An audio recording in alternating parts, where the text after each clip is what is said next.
Apocalipse, capítulo 2.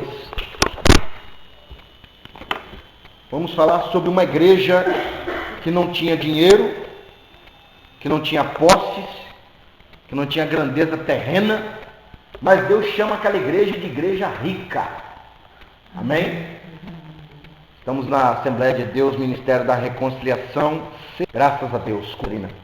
Capítulo 2, versículo 8 até o 11. Deus nos dá uma mensagem. Quem achou, diga amém. Amém. Os irmãos acompanhem o Espírito, eu vou fazer a leitura.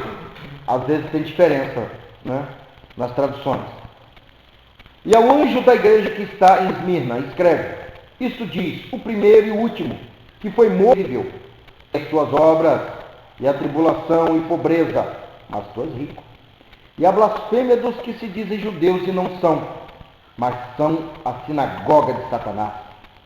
Não temas das coisas que hás de padecer. Eis que o diabo lançará alguns de vós na prisão, para que sejais tentados, e tereis uma tribulação de 10 dias. Ser fiel até a morte, e dar-te-ei a coroa da vida. Quem tem ouvidos, ouça o que o Espírito diz às igrejas. O que vencer não receberá o dano da segunda morte. Meus queridos, a mensagem hoje tem um tema chamado fé inabalável. Nós vemos, por exemplo, vamos tentar entender como o Evangelho chegou nesse lugar, Esmirna. Esmirna, nome estranho para nós que somos brasileiros, né? Esmirna. É uma irmã? É uma marca de perfume? É o que é? Esmirna era uma região da Ásia Menor, uma região litorânea perto de Éfeso. Paulo, há 40 anos atrás, no ano 55 depois de Cristo, ele prega o Evangelho em Éfeso, batiza algumas pessoas, cura, e Deus estoura em poder naquele lugar. Está em Atos 19:10, foi Lucas que escreveu. E ali nasceu o Evangelho em Esmirna. Paulo foi o fundador da igreja. E é uma igreja que não tem coração aquela bênção que Paulo plantou. O Evangelho, quando nasce no coração de quem quer servir a Deus, nunca morre. Pode vir a luta, pode vir as adversidades, pode vir o problema, pode vir o desemprego, a separação conjugal. Muita gente fala: eu larguei Jesus porque meu marido me largou, eu larguei Jesus porque eu fui mandado embora do emprego, eu larguei Jesus porque enquanto eu estava naquele emprego eu era perseguido. Hoje você vai ver 4 marcas que essa igreja nos dá de uma fé inabalável. A palavra mirra, Esmirna, vem da palavra come fora mirra, que quer dizer cheiro suave. A Bíblia, o dicionário nos dá alguns sentidos.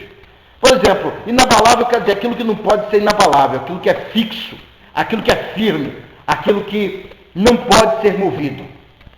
E assim deve ser a nossa fé, como essa coluna aqui, ó. Pode dar terremoto, pode alguém até bater com uma marreta aqui que ela se mantém firme. É assim que Deus quer ver a nossa fé.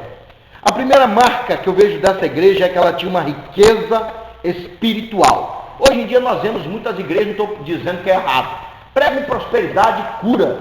E muita gente enche essas igrejas para quê? Quem é que não quer ser curado? Quem é que não quer, né? É igual muitos que procuravam Jesus. Eu estou com fome, eu quero comer.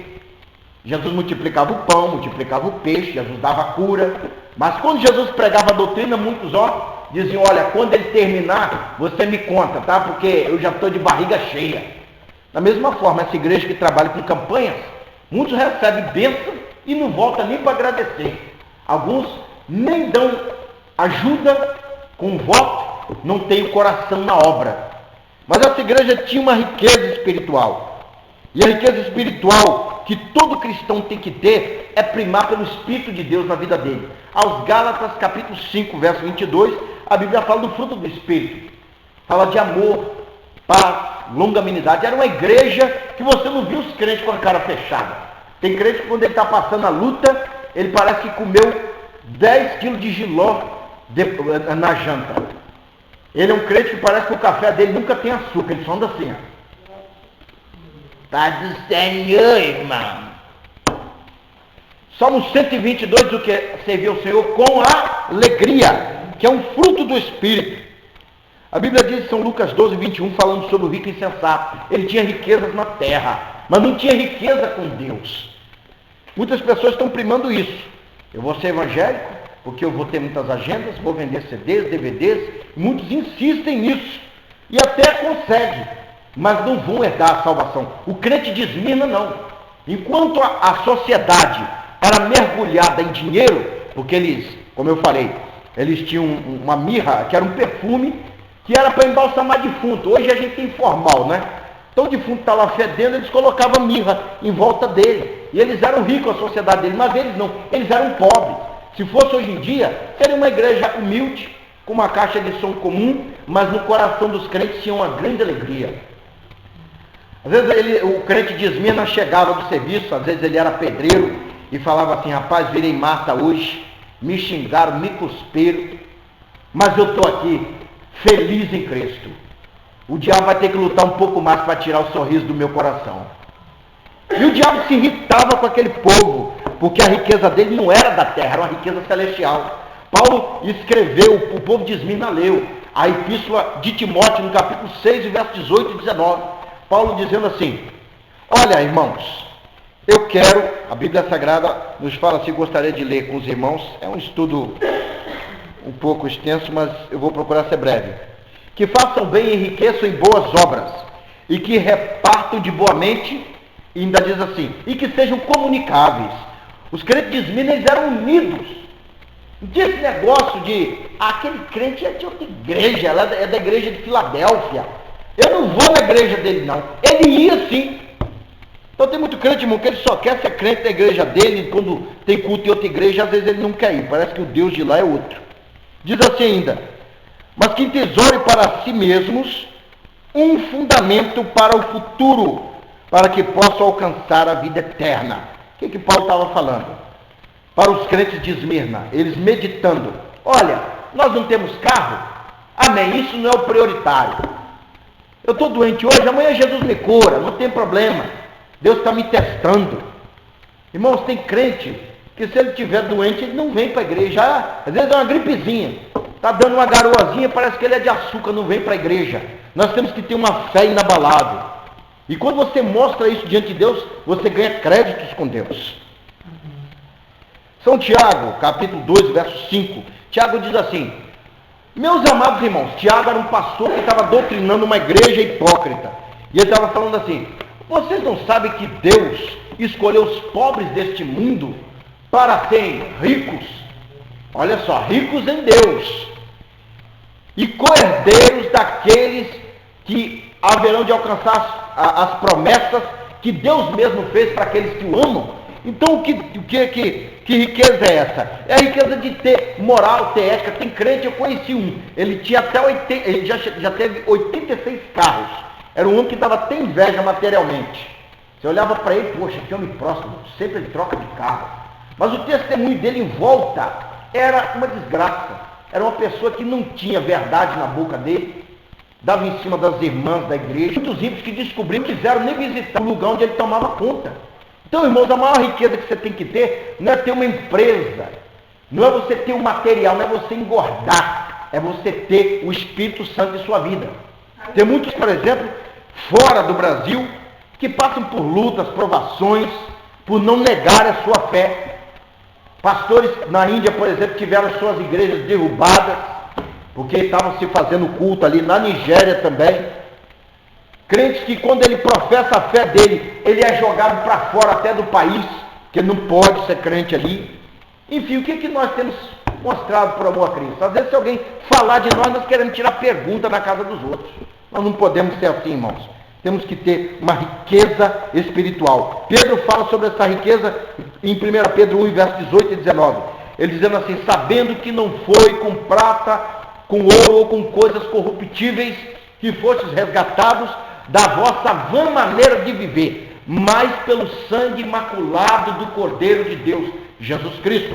Ou seja, você não foi comprado com prata e com ouro. Você não foi comprado com dinheiro, com nada. Se bem que tem prostituta que se vende. Tem drogado aí que por causa de 50 reais ele te dá um tiro na cara. Você vê que no mundo nós não temos valor, mas para Deus temos um grande valor. E devemos buscar essa riqueza espiritual. E uma última riqueza, Paulo fala o seguinte: os crentes de Esmirna, eles eram perseguidos. As pessoas ali em volta diziam o seguinte: nós não queremos essa igreja aqui. E nós temos que entrar em contato com o Sinédrio, com César, com Herodes, com o governo. Nós não queremos eles aqui. Eles não adoram os deuses que nós adoramos. Eles não têm a mesma cultura que nós temos, então eles não podem ficar aqui. E se ficar aqui, nós vamos perseguir, nós vamos matar vocês. E o que é que vocês vão fazer? Olha só o que Paulo deixou para eles e que eles guardaram no coração como marca de uma fé inabalável, como riqueza espiritual. Está em Romanos 8, 36 e 37.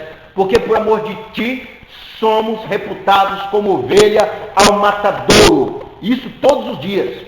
Mas no verso 37 Paulo fala assim: mas em todas essas coisas somos mais que vencedores por aquele que nos amou.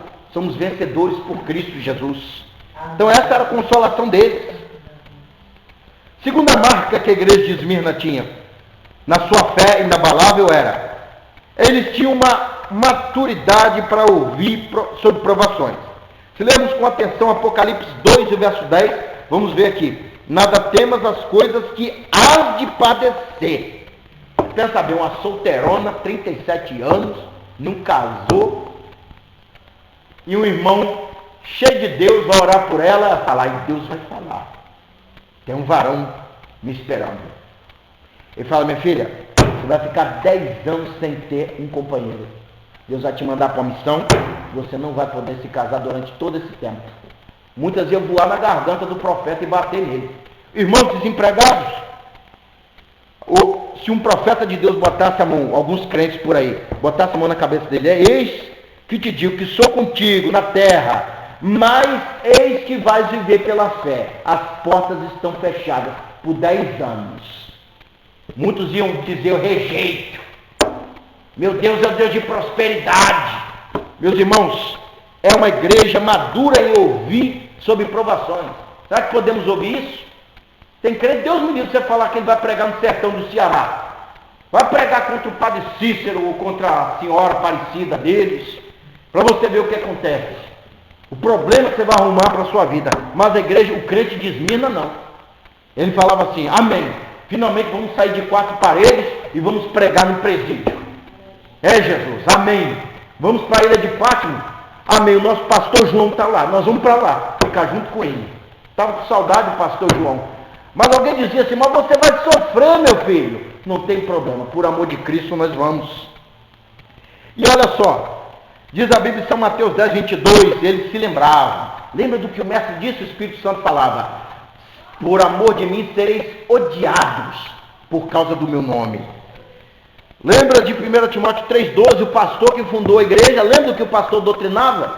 Qualquer um que quiser seguir após Cristo, piamente padecerá perseguições. Paulo escreve a 2 Timóteo 2 e o verso 1, ele diz assim: tu, pois, filho meu, fortifica-te na graça que é em Cristo Jesus. Verso 3 ele fala assim: sofre, pois, as aflições como bom soldado de Cristo. Ainda fala: sofre comigo. Era um pastor companheiro. Paulo deixou ali uma marca de fé inabalável, aquele povo não esqueceu. Tem crente, irmão, quando ele sai da igreja, depois da doutrina que o pastor dá, ele esquece tudo. Ele é igual uma pessoa que olha para o espelho e fala: tem um cisco aqui. Acertar? Ah, tudo bem. Aí ele vai lá para fora e esquece. E às vezes ele está despenteado. Então nós não podemos esquecer do que Deus usa os pastores para instruir.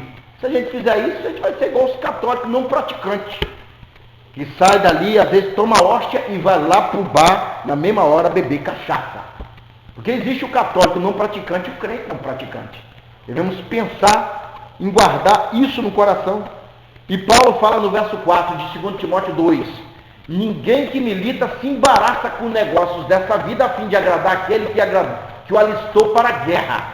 Um dos porquês que eu larguei teatro, cinema, deixei de ser ator. Não quis mais. Porque Deus me falou claramente isso. Ninguém que milita, se é crente, não se embaraça com o negócio dessas vidas. Os atores da Globo, eles são verdadeiras marionetes do diabo para poder mostrar em novelas, em filmes, o que há de mais podre: vingança, assassinato, conspiração, fofoca, conversa fiada. E quando a gente começa a interagir com aquilo, não queremos ler a palavra, não queremos orar, somos crentes frios. Não podemos passar por luta, porque se passar, vamos reagir como o povo do mundo. E Paulo diz no verso 5, do capítulo 2 de 2 Timóteo, aquele que não militar legitimamente, ou seja, sendo um crente fiel, não será coroado. Então, muitas pessoas estão na igreja esquentando o banco. Ele vem para a igreja, lê a Bíblia, toma a Santa Ceia, participa de uma vida religiosa. Mas, naquele dia, Jesus Cristo vai dizer, eu não te conheço. Você nunca passou as aflições de um bom soldado. Nunca foi maduro para entender que para ser cristão é necessário passar por lutas. Pedro fala disso em 1 Pedro 4, verso 12 ao 16. Pedro ele fala o seguinte, olha, irmãos, não estranheis a ardente tentação que vem a vós para vos provar. Como se coisa estranha acontecesse. Ele fala que não é estranha a prova não. O crente que não carrega a cruz tem que ver o que é. Entendeu?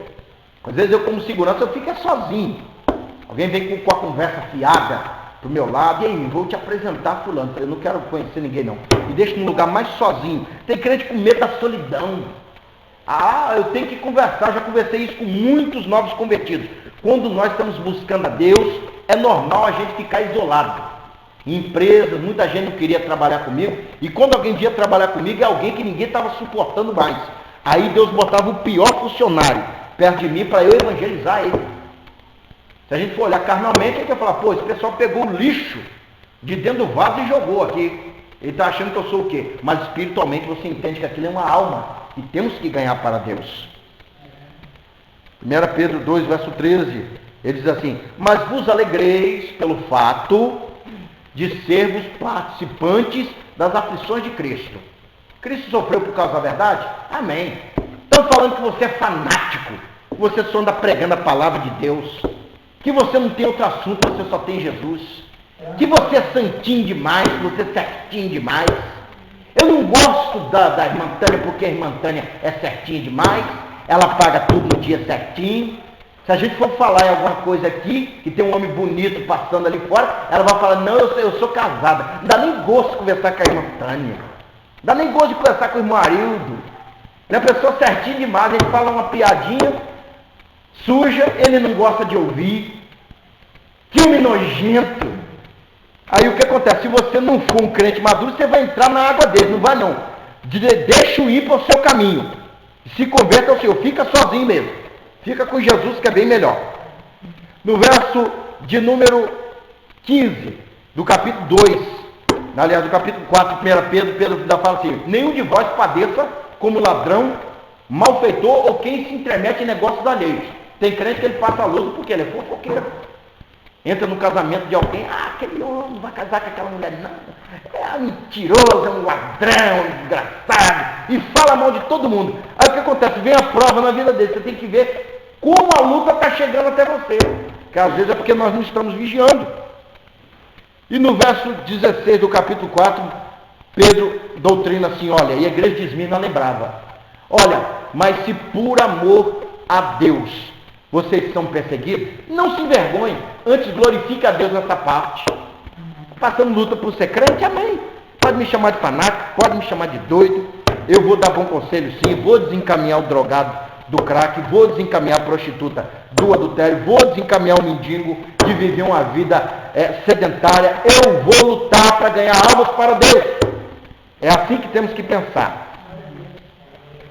E para finalizar, Paulo fala em 1 Coríntios 10, 13. Irmãos, não veio sobre vós tentação senão humana, mas grande é Deus que não vos deixará tentar acima do que podeis. Antes, com a luta dará também o livramento. Então tem esse negócio, crente, Deus botou uma cruz pesada demais em cima de mim. Nada disso, irmão. Deus jamais colocaria uma cruz que você não suportasse, porque Ele daria o livramento. Deus daria condições. Eu sei porque eu já discuti dentro de caminhão, trabalhando com motorista sem educação, entendeu? A ponto de dar quase problema. E o que ele fez, o que Deus fez foi fechar a boca do motorista.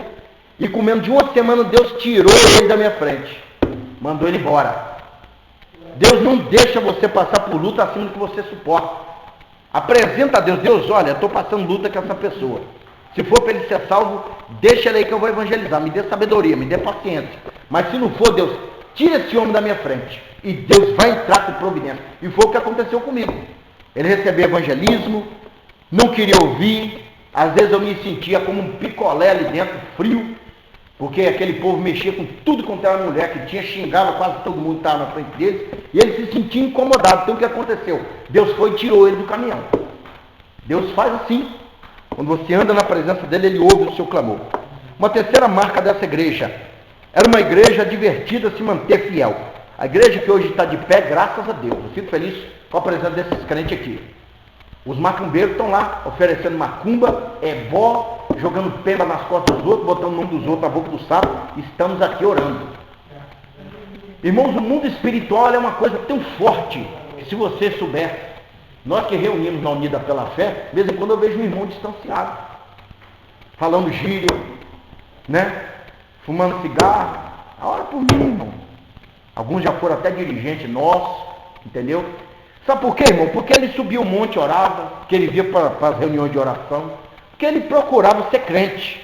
Só que ele esquece que quando você expulsa o demônio da casa de alguém, quando o demônio está trabalhando, Deus liberta aquele lá, quando o anjo do Senhor faz a obra completa, você ganha mais um inimigo no mundo das trevas. E quando você se distancia da presença de Deus, o demônio vai se apoderar da sua vida. Vai trazer miséria, enfermidade, infelicidade, em todas as áreas que você pensar. Eu noto que quando eu desviei da primeira vez da presença de Deus, até vontade de matar as pessoas eu tinha. Por quê? Eram espíritos malignos que estavam ali tomando conta da minha mente. E eu não tinha medo de morrer e nem de matar. São demônios que se apoderam do corpo da pessoa.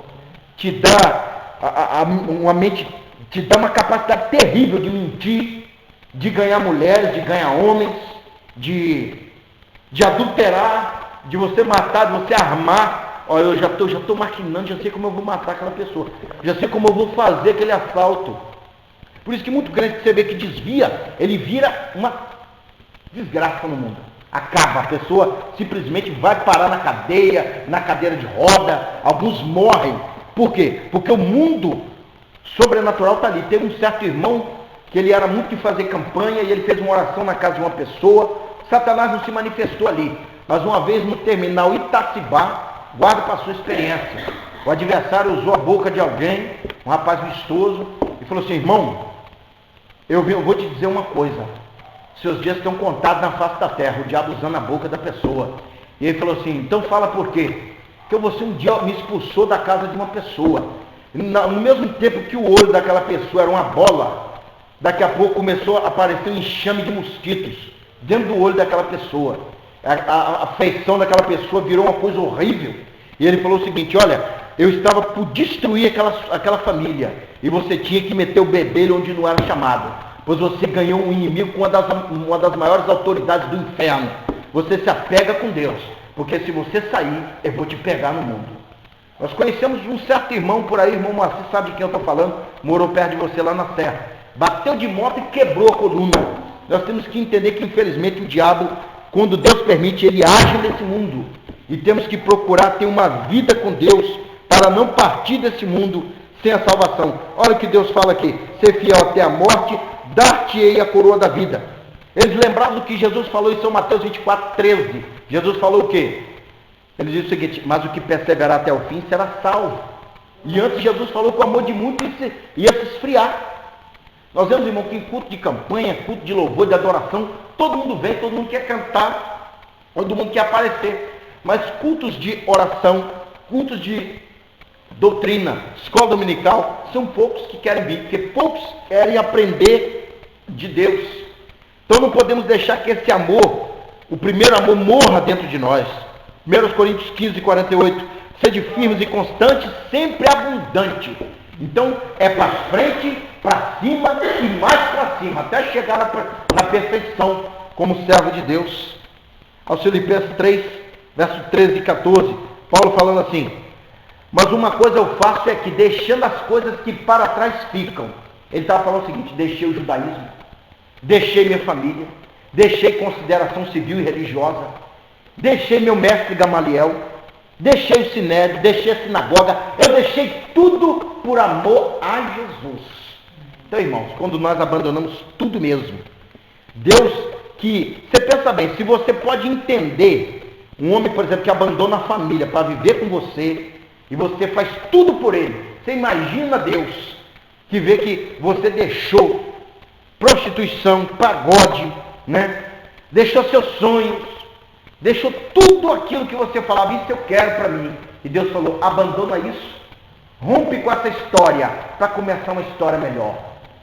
Deus viu que você largou tudo isso. Você vê que Eliseu, o irmão pregou antes sobre Elias, Eliseu matou uma boiada, uma junta de bois. Vai ver quanto custa um boi hoje em dia. Mais de R$1.000, você pensa bem. Ele matar um monte de boi, dar tudo para os outros para seguir um homem de Deus. Porque Elias, se você olhar materialmente, Elias era um vagabundo. Elias era um homem que não tinha serviço. Andava orando nos montes, de vez em quando pregava contra o presidente. Materialmente, Elias era um homem doido. Mas Eliseu tinha uma visão espiritual, irmãos. E devemos ter essa visão de abandonar o mundo para servir a Deus.